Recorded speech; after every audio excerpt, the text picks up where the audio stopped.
Salut tout le monde, on est content de vous retrouver aujourd'hui pour vous présenter le colis numéro 4 de Star Wars, donc de la collection Hachette. Et donc c'est parti, donc on est super content de l'avoir enfin reçu au bout de 2 mois, donc voilà, on avait eu pas mal de petits soucis pour la petite info. Petite rupture de stock. Voilà, donc ça a super bien marché et du coup malheureusement ils étaient en rupture de stock, donc j'ai dû attendre 2 mois. Hein, c'est ça, on a attendu 2 mois je crois maintenant. Alors le truc c'est qu'en fait ils ont supprimé ton compte et du coup le temps qu'ils remettent ton compte, enfin notre compte à jour et qu'ils renvoient le truc, en fait ils l'avaient envoyé déjà à tout le monde et... Ça a été un bazar de fou, mais ça s'est réglé correctement, il n'y a pas eu de soucis. Et donc du coup ils m'ont envoyé, ils m'ont envoyé dès qu'ils ont pu, du coup le 8 et 9, donc on m'a reçu voilà, la semaine dernière. Donc c'est cela. Oui, c'est bien ça. Donc, c'est parti. On va commencer par vous les présenter. Donc là, ici, c'est le Star Wars, donc épisode 1. Donc la menace fantôme. Voilà, c'est le tome numéro 1.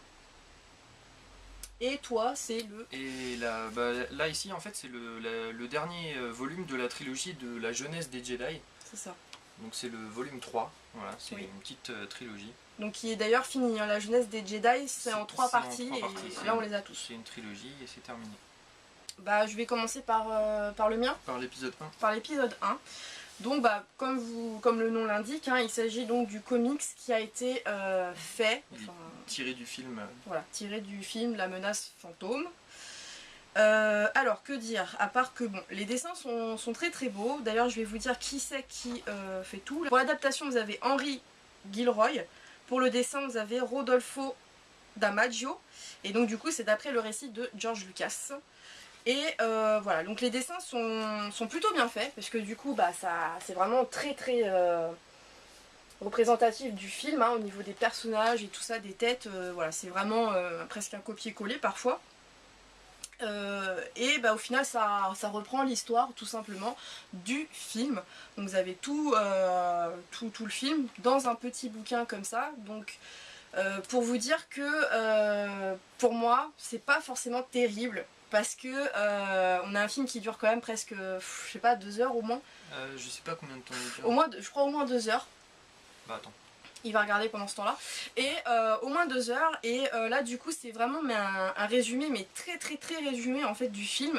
Et j'ai trouvé que voilà, il y avait certaines scènes en fait qui dans le film étaient longues, c'est vrai, mais qui valaient le coup en fait d'être vues. Et là dans le comics en fait ça zappe un petit peu assez rapidement. En fait on a des enchaînements de cases. Et voilà, ça saute un petit peu du coq à l'âne parfois. Dans l'ensemble c'est quand même très bien, voilà, c'est à lire, c'est un petit comics sympa à lire. Si vous avez aimé le film, vous aimerez le comics.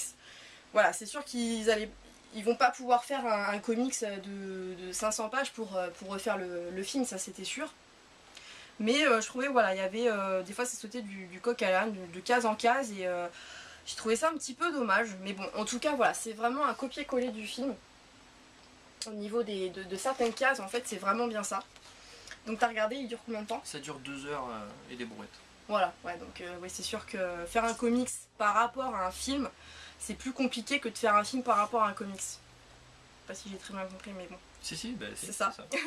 Mais voilà, donc on retrouve quand même les scènes phares. Disons qu'il doit manquer beaucoup de détails du coup du film, qui apparaissent dans le film et qu'on ne voit pas ici. Moi j'ai trouvé que des fois ça sautait, là par exemple pour le combat avec Dark Maul, voilà, on a ça, donc on a une page, voilà. Et après, en fait, pour nous expliquer qu'ils sont coincés derrière les trucs, voilà, ils mettent des petites cases. Donc j'ai trouvé ça un petit peu dommage. Voilà, ça passe très rapidement, le combat il dure vraiment pas longtemps. Il y a beaucoup de trucs comme ça qui sont très rapides. Par exemple, la course de Pod Racer, moi j'ai trouvé ça fantastique dans le film, c'était vachement bien fait. Et là pour moi j'ai trouvé ça un peu bâclé, voilà. On en a 4 pages, ouais. Grosso modo c'est hyper rapide et j'ai trouvé ça vraiment dommage. En fait c'est les événements les plus marquants du film qui ont été repris en fait dans le comics. Voilà, c'est ça. Donc c'est vraiment un bref résumé en fait du film. C'est un condensé du film en fait. Avec les meilleurs moments on va dire. Donc là par exemple vous avez la reine... Amidala qui est donc sur Naboo et qui donc essaye de convaincre... voilà, elle essaye de convaincre le chef Gungan de s'allier au Naboo pour, voilà. Donc après, pour battre la fédération. Donc en fait vous allez rien apprendre de plus en lisant ce comics, parce qu'au final il y en aura plus dans le film que dans le comics, voilà. Mais bon, c'est toujours sympa de le lire sous cette forme-là, en fait, de le voir sous cette forme. Donc c'est assez bien, et puis c'est marrant, c'est mignon, c'est bien représenté. Là, il y a Jar Jar. Juste là. Là, vous avez plein de petites scènes comme ça. Bon, c'est toujours sympa de les revoir. Mais grosso modo, ça apporte rien de plus à l'histoire de base du film. Donc voilà, faut pas s'attendre à en apprendre 10 fois plus ou quoi que ce soit. Non, c'est vraiment, voilà, vous avez la course ici de Pod Racer. Et qui dure, grosso modo, 3 pages.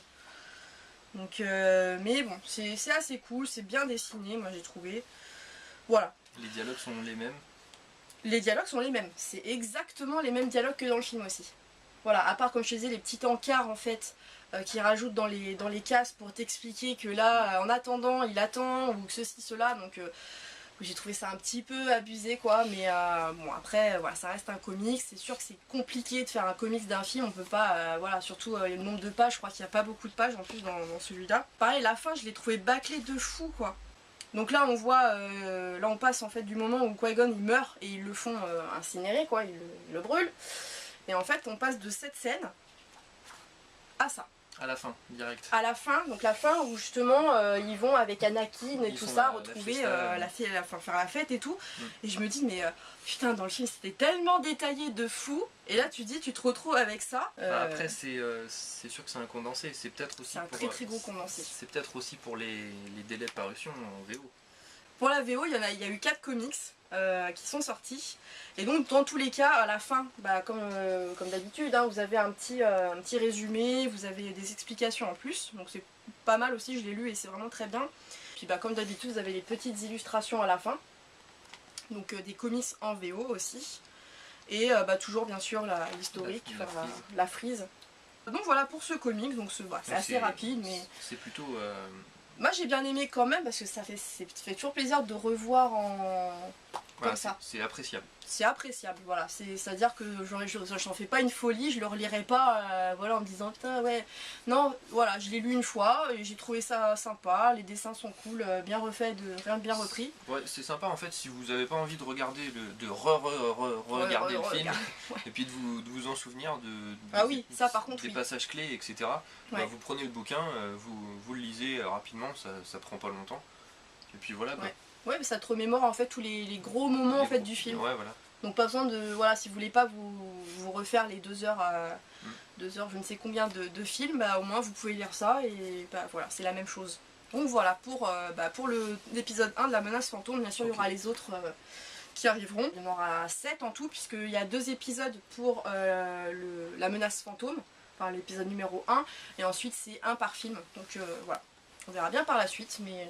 Un petit comics bien sympathique quand même à lire. Voilà. Voilà pour celui-là. Et donc pour le tome 3, donc la guerre de la force. Donc la jeunesse des Jedi, tome 3. Alors donc... On a un petit vernis sélectif comme d'habitude. Ouais, oui, comme sur celui-ci aussi. L'arrière aussi. Sur l'arrière, voilà. Et... Donc en fait c'est la suite des 2 premiers tomes. Donc celui-là. Voilà, la trilogie complète. Et celui-là, le tome 2. Voilà. Ouais, c'est les mêmes en fait. Sur la trilogie, c'est... Ouais, donc ils ont gardé la même équipe. D'ailleurs... Donc grosso modo, c'est les mêmes dessins, toujours magnifiques. Ah oui, oui. Toujours sympa, c'est très appréciable. Oui, c'est excellent. Ce comics, il est vraiment... En plus, les dessins sont magnifiques. Voilà, ce qui est bien, c'est qu'on sait quand c'est un flashback, c'est un petit peu grisé, un petit peu comme ça, là. Et du coup, on sait que c'est une espèce de flashback de Gzesh du coup. Oui voilà, puisque c'est lui qui... C'est basé, en fait la trilogie est plus ou moins comme basée sur lui, tout du long. Oui. Et donc pour ce tome 3, le scénario grosso modo, on va pas vous... J'aime bien dire grosso modo là aujourd'hui, je sais pas ce qu'il y a là. Donc on va vous dire pour l'histoire, à peu près, voilà. Grosso modo. Donc pour l'histoire, on va vous dire un petit peu.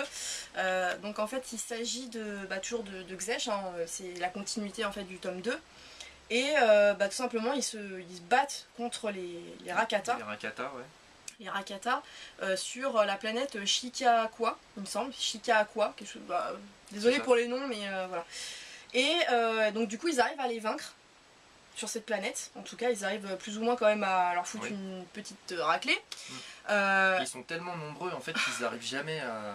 Ouais. C'est un flot continu de Rakata en fait. C'est ça, ça n'arrête jamais de venir de... Voilà, ils sont tellement nombreux qu'ils n'arrivent pas à en venir à bout en fait. C'est ça, c'est assez galère.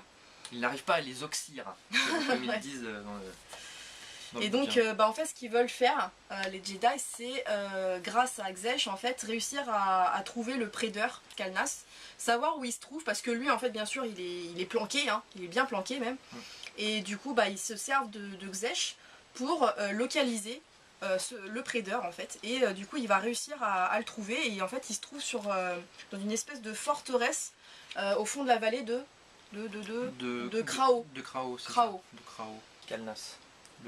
Le Rakata. Ouais. Et donc ce qu'ils vont faire, c'est qu'ils vont programmer une attaque pour justement le trouver. Et malheureusement, comme on le voit dans le tome 2... C'était sans compter Trill, du coup. Trill qui est une traîtresse en fait. Parce qu'elle fait genre de suivre Xesh, mais au final elle est avec le prédeur. Le prédeur, bien sûr, c'est un limier aussi, donc... Voilà, en fait c'est je crois d'ailleurs la concurrente directe de Xesh. Sauf que comme Xesh a perdu la mémoire, tout ça, lui il se souvient pas que Trill c'est sa concurrente et qu'elle est avec le prédeur. Donc tout le monde va l'accueillir au sein des Jedi. Elle se fait passer pour une gentille et en fait elle joue double jeu. Donc elle va savoir en fait le plan qu'il prépare et elle aura le temps en fait d'aller prévenir le prédeur qu'il va y avoir une attaque. Donc voilà, c'est un peu galère quoi. Et donc ils vont bien se rendre à cet endroit, donc à la vallée de Krao. Et malheureusement, le prédeur il a prévu le coup. Et bien sûr il les attend de pied ferme avec une sacrée armée. Mais vraiment, hein, d'ailleurs ils y arrivent même pas, enfin les Jedi ne s'en sortent pas quoi, ils n'arrivent pas à s'en sortir. Ils sont attaqués, c'est pire que le début quoi. Ouais, ils battent en retraite à la fin. Voilà. Ouais, voilà, ils sont à voir, donc, et donc même Xesh, du coup, qui est quand même assez fort et tout ça, se fait avoir par le prédeur. Ouais. Il se fait capturer et en fait le prédeur va lui faire retrouver ses esprits. Donc il va lui dire mais tu n'es pas un Jedi, tu ne fais pas partie de cette communauté, tu es le limier. Voilà, tu es mon esclave et donc tu travailles pour moi et c'est tout, voilà, tu es destiné pour ça et fin de l'histoire quoi. Il lui lave un petit peu le cerveau, hein, je crois à un moment il passe sur une espèce de machine là où je sais pas. Et donc du coup Xesh va en fait attaquer les devins. Donc les devins en fait c'est des devins quoi, ils voient l'avenir et tout ça, ils arrivent à localiser plus ou moins les gens et tout ça. Et au final, Xesh va les attaquer et il va les rendre aveugles. Donc alors, il les attaque par sa force en fait. Oui, par sa forme spectrale. Voilà, par sa forme spectrale. Et du coup, les devins deviennent tous aveugles, donc ils ne peuvent plus voir l'avenir, ils ne peuvent plus localiser les gens ni rien, donc ils ne servent plus à rien au final. Donc du coup, c'est un gros coup dur en fait pour les Jedi qui se servent beaucoup du coup des devins pour mettre à bien leur mission. Et du coup, en fait, suite à toutes ces attaques-là, et voilà, les Jedi n'arrivent pas à s'en sortir. Et en fait, sur Tython, le temple en fait est attaqué. Donc les Jedi décident en fait de revenir sur Tython pour protéger en fait Anil Kesh. Voilà, c'est comme ça que s'appelle le temple. Anil Kesh. Anil Kesh. Ouais. C'est ça. C'est bien ça. Donc voilà. En fait, ils veulent défendre le temple d'Anil Kesh. Mais les Rakata, au final, le but en fait du prédeur, c'est de contrôler au final l'univers, la galaxie au final. Il va être le maître de la galaxie incontesté quoi. C'est ça. Et son but en fait, il apprend que sur Tython, il existe un espèce de portail qui mènerait partout, n'importe où dans la galaxie. Ouais, partout dans l'univers. Ils appellent ça le portail, alors c'est le portail primal des Kwa. Voilà, c'est ça. Les Kwa, on sait pas trop ce que c'est. C'est l'ancien peuple qui avant les Jedi. D'accord. Qui était comme les Jedi, justement. Avec les Toyors, etc. Et donc du coup, ce qui va se passer, c'est qu'il y a un devin qui va prendre un espèce d'holocron Jedi d'un Kwa, justement. Ouais, voilà. Et le quoi, donc le devin va lui expliquer la situation, en gros, qu'il y a les Rakata qui sont venus, qui arrivent sur Anilkesh, sur le temple. Et en fait, lui, le quoi, il est un petit peu étonné. Il se dit d'accord et tout, je comprends un petit peu la situation. Donc il y a une procédure en fait pour fermer mécaniquement ce fameux portail ce portail primal. Ce portail primal, ouais. Primal des quoi. Et du coup, il faut que le devin se sacrifie, je crois. C'est ça. Elle sacrifie en fait son corps. Voilà. Et en fait, son âme continue de vivre, mais elle sacrifie son corps pour fermer ce portail, en fait. C'est un échange au final de...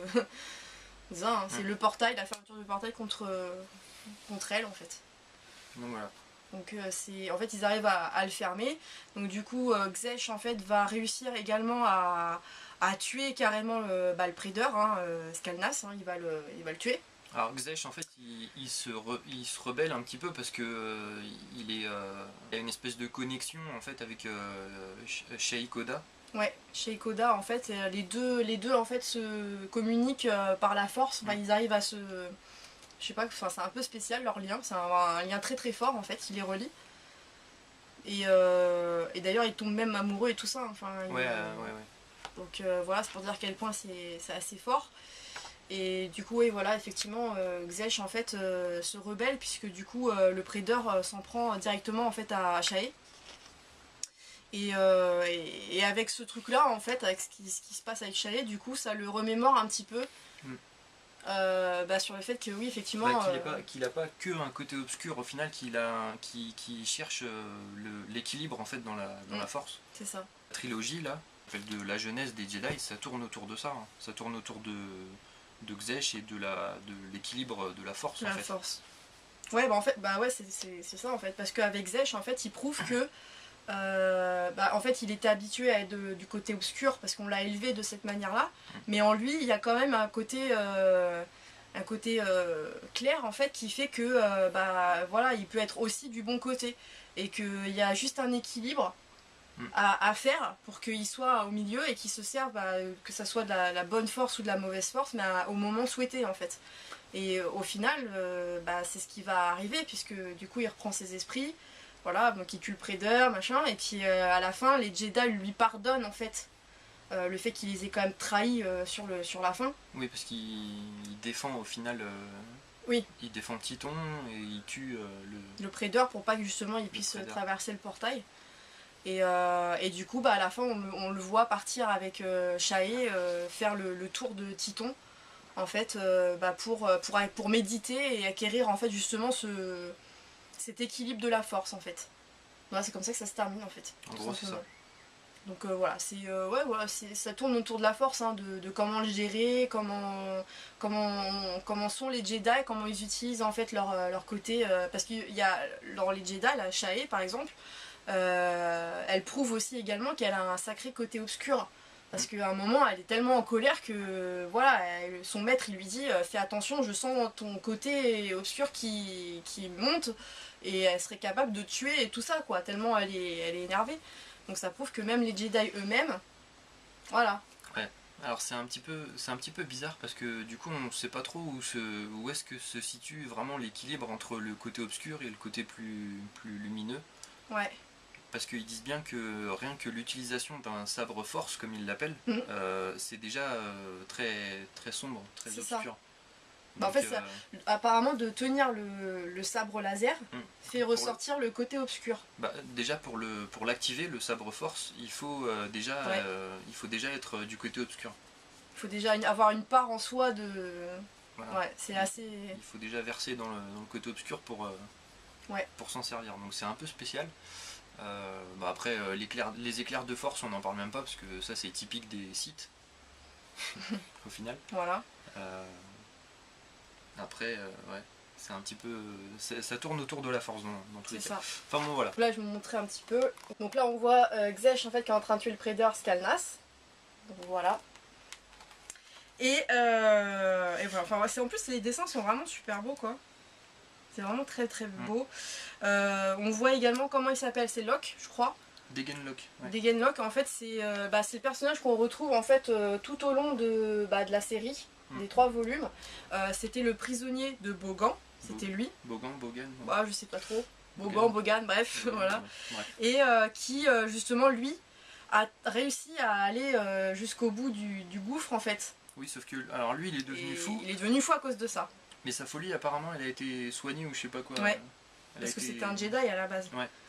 Et du coup, il redevient un peu normal. Alors, il se fait passer encore pour un fou, mais, oui, mais il l'est plus. Il est très bon en plus.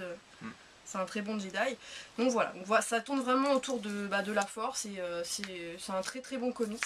Celui-ci en tout cas était très bien. Moi, je l'ai carrément préféré d'ailleurs à l'autre, donc l'épisode 1, ça n'a rien à voir, mais voilà, c'est une histoire qui est quand même plus... On comprend mieux un petit peu les Jedi, comment ils fonctionnent et tout ça, donc c'est plutôt bien. Alors, ouais, on retrouve des Genlock qui se fait...